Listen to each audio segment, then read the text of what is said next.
Here in New York, spokesperson for Israeli Prime Minister Benjamin Netanyahu's office, Tal Heinrich. Tal, thanks for being here today. I'll let you respond to what the Secretary of State said there. Obviously, the Biden administration has stood shoulder to shoulder with Israel. Secretary Blinken rushed to Tel Aviv in the days after October 7th. But now you're hearing a little bit more public, a little bit more vocal criticism of the civilian casualties taken in Gaza. What's your response to that? Well, we've been communicating with the White House on an hourly basis. I would say just yesterday, President Biden also spoke to Prime Minister Netanyahu. And just like us, by the way, the president is very, very much concerned about the fate and the well-being of the hostages, 137 of them still being held in Gaza. There's a 10-month-old baby, 25-year-old Noah Argamani, whose mother in Israel is dying of cancer. You know, every day that passes by, it's a struggle for this family. And you're our best friends. America is our best friend. We take advice. We follow in the footsteps of the scheme of the international coalition to defeat ISIS. We want to reach a stage in which the terrorists no longer have a hold to a territory.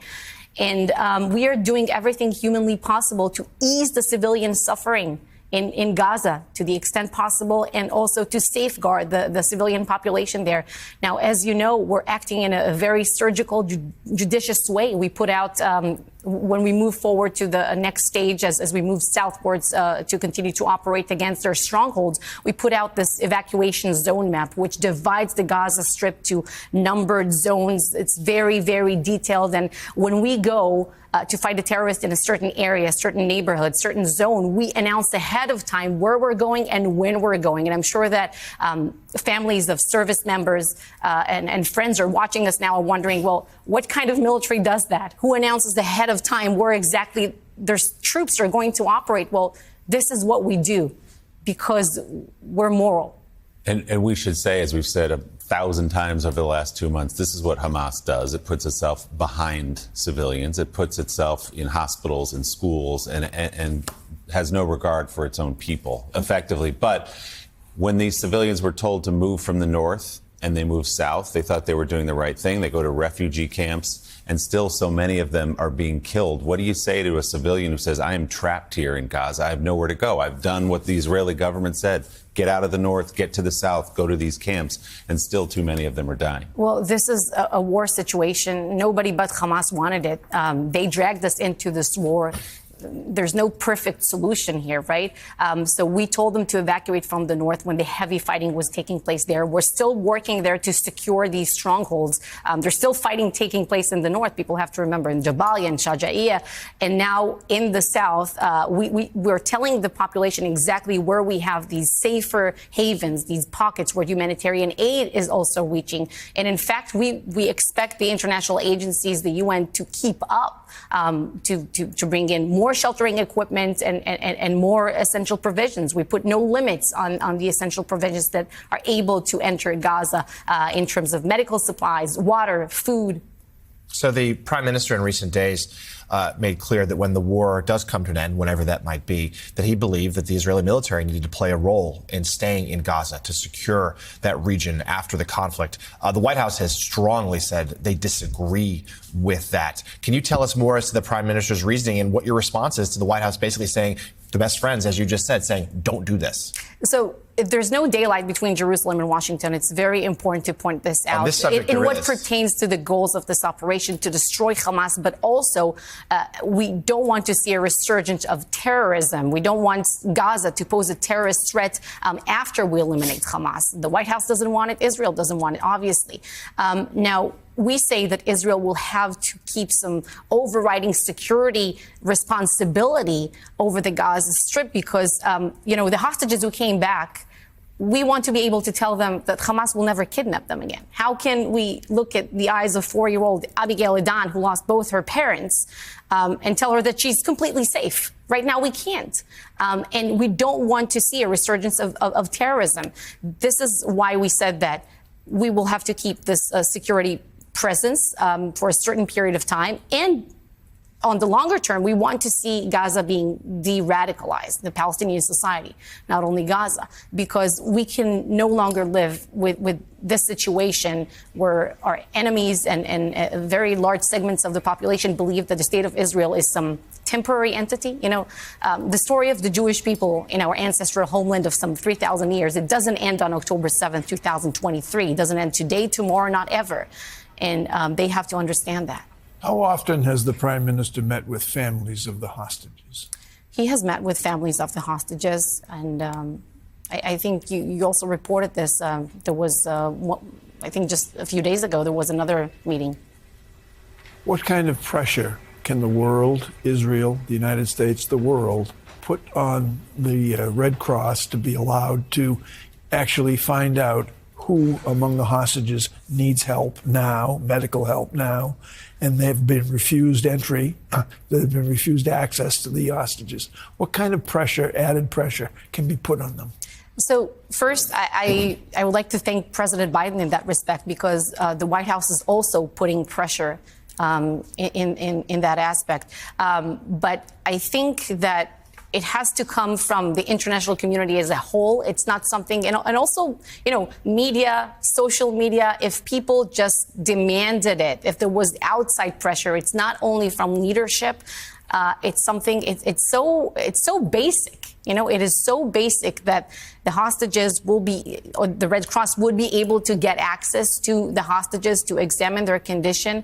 I mean, and not only that, when we tell the Palestinian civilians of Gaza that we want them to evacuate to a certain zone for their safety, to safeguard them.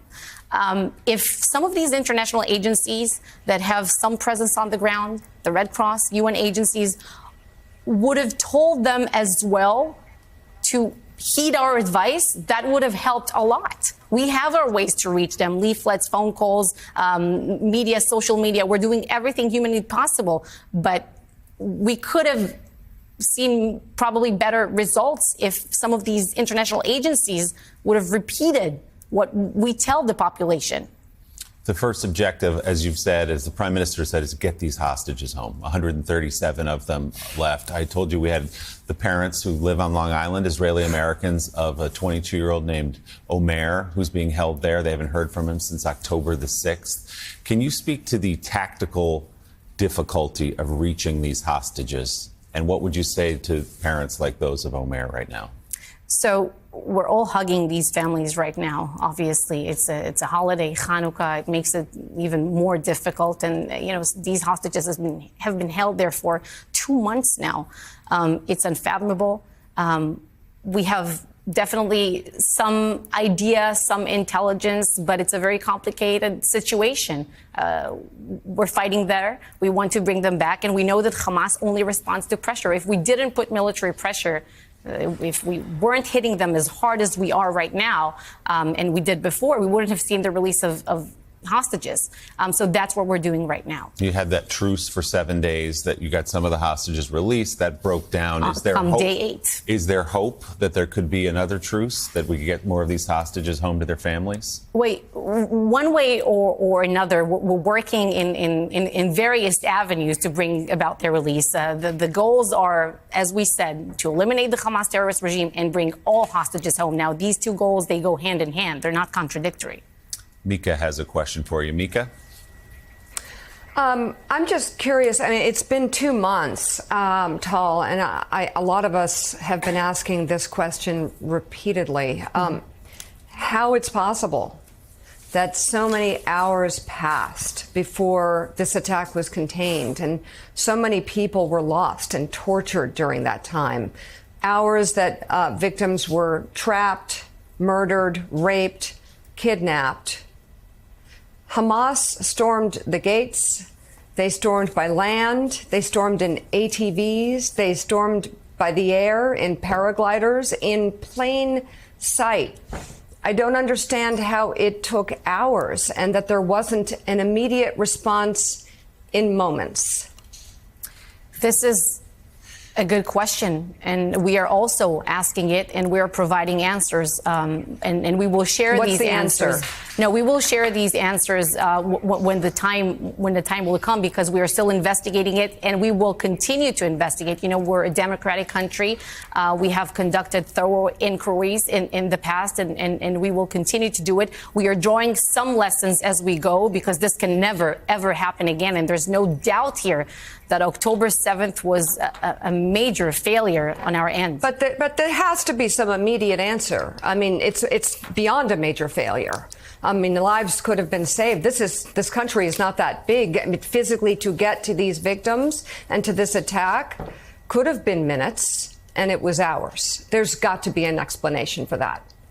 Once we have a solid explanation, once we thoroughly inquired all of this, we will, of course, share. But right now, we are drawing the lessons that we need to operate right now.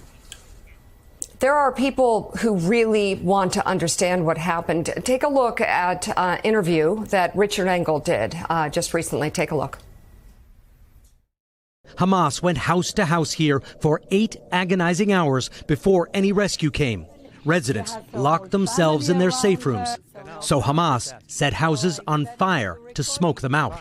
Rita says many here are furious at Hamas and the government. How did it take 8 hours to have a response? Why it took 8 hours? Because they didn't care. I mean, is that going to be the answer? What's the answer for the delayed response? And I'm not just talking about a little delay. We're talking about 8 hours where people are waiting and dying. And now you have people, victims, the ones who survived, who feel their government and their military and their police don't care about them.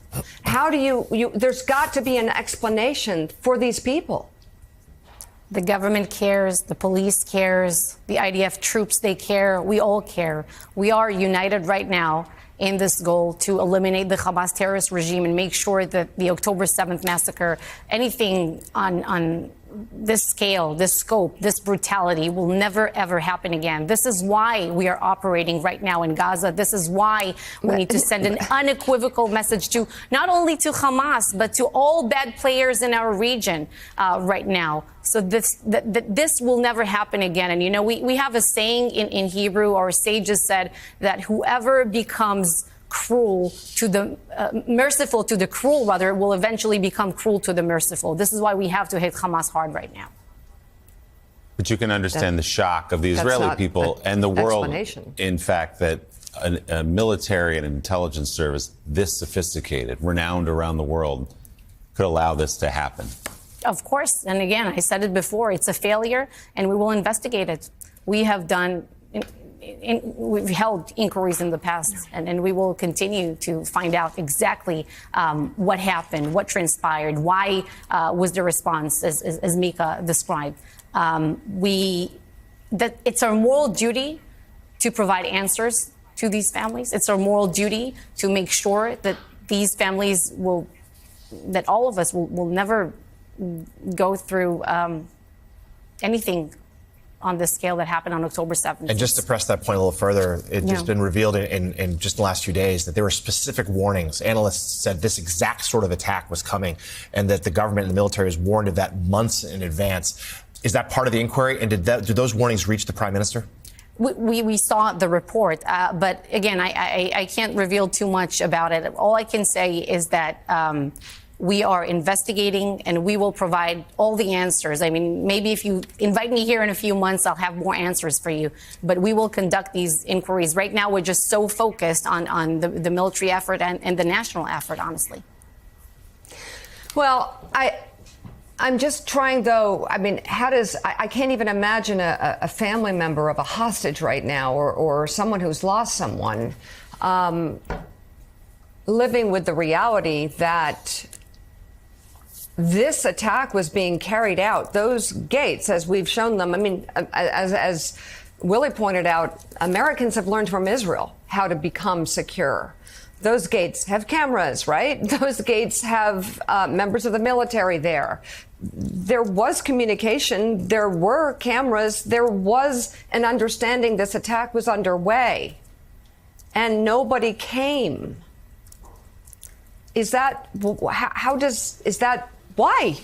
Why? They need more than we're going to investigate, and we'll tell you later. And by the way, I would think if America is Israel's best friend, that best friends need transparency. So what's the answer? Well, we are communicating with the White House, as I said, and the reason why we're operating the way we're operating so decisively against Hamas right now in Gaza, and also sending a message. I'm not talking about Hamas. I'm talking about the response time. So, as you described, it is the worst feeling in the world to not be safe in your own home. It's unfathomable. And to that extent, for that reason, we're operating right now. We will provide answers when the time will come to provide the difficult answers. You know, Mika, we want to conduct thorough inquiries. And once we have the right answers, we will share them. But this takes time. And right now, my nation is focused on one thing alone, making sure that the October 7th massacre will never happen again. As part of it, we're also drawing some lessons internally to things that we can implement as we go right now.